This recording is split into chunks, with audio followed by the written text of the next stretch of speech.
जय किसान साथियों, मैं आपका राजा राम लेखा प्रधानमंत्री फसल बीमा योजना को लेके आया हूँ।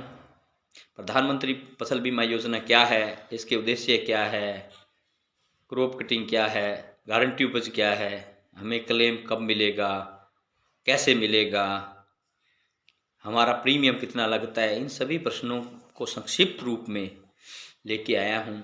प्रधानमंत्री फसल बीमा योजना किसानों के लिए एक सुरक्षा कवच प्रदान करती है। सबसे जहाँ तक हो सके बरानी क्षेत्रों के लिए ये सबसे अच्छी योजना है। बरानी क्षेत्र वर्षा पर निर्भर होते हैं और वर्षा कभी समय पे आई नहीं आई, बीजाणु होने के बाद नहीं आए, तो हम उस गारंटी उपज तक भी हम उसको गारंटी उपज तक के जितना लॉस हुआ है उसका 80% तक क्लेम के हकदार होते हैं। अब बात उठी है गारंटी उपज की भी। गारंटी उपज क्या है? गारंटी उपज जो पिछले 7 वर्षों का उत्पादन है उस फसल का, उसका जो बेस्ट 5 सालों का उत्पादन है उसको का औसत को गारंटी उपज कहा जाता है।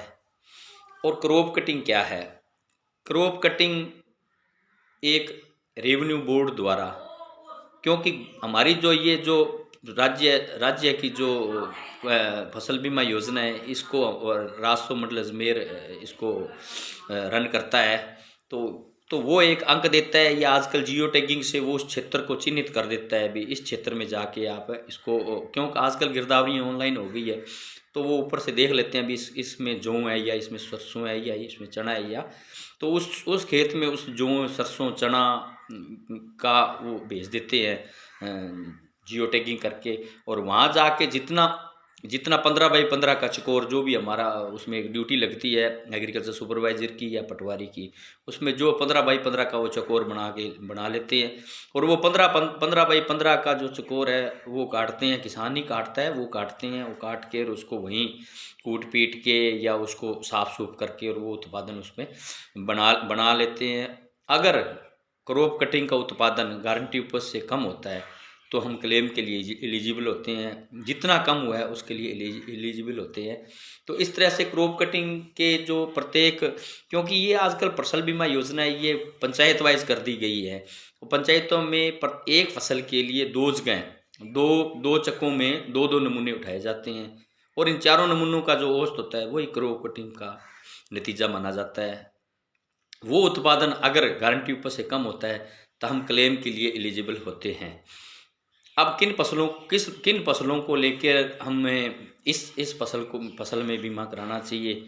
जहाँ तक रिस्क फैक्टर की बात होती है तो अभी जो रबी की जो फसल है उसमें चना में सबसे अधिक रिस्क फैक्टर है, लगभग 13% है, जौ में 9% के लगभग रिस्क फैक्टर है, सरसों में 7% के रिस्क फैक्टर है और गेहूं में 5% के ऑफ इसको फैक्टर है।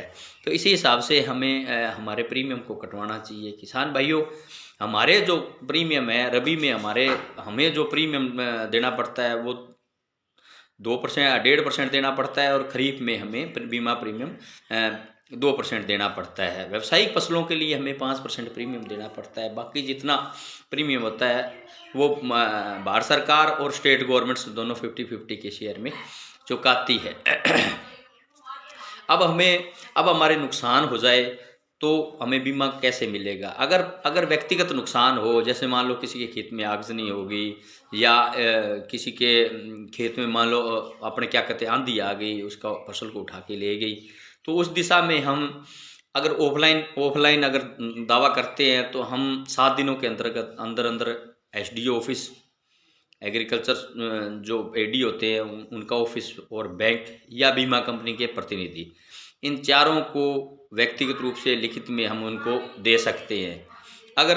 अगर हम ऑनलाइन अप्लाई करते हैं तो 72 घंटों के अंदर हमें एक क्रॉप इंश्योरेंस नाम की ऐप है, उससे उस जगह जाके जहाँ से नुकसान हुआ है वहाँ से पिक अपलोड करके और हम भेज सकते हैं बीमा कंपनी को। ऑटोमेटिक सीधा ही बीमा कंपनी को चला जाएगा और वो घूम के आपका क्षेत्र का जो भी बीमे के अधिकारी, एग्रीकल्चर के जो अधिकारी है उनके पास ऑटोमेटिक ही पहुंच जाएगा। ये जो सबसे है भी हम बीमा के लिए कैसे अप्लाई कर सकते हैं। अगर जो नुकसान हुआ है तो तो हम उसके लिए अपने व्यक्तिगत रूप से भी अप्लाई कर सकते हैं। सामूहिक रूप से यही है भी, अगर क्रॉप कटिंग में अगर कम उत्पादन आया है गारंटी उपज से, तो हमें जितना कम आया उसका 80% क्लेम मिलेगा।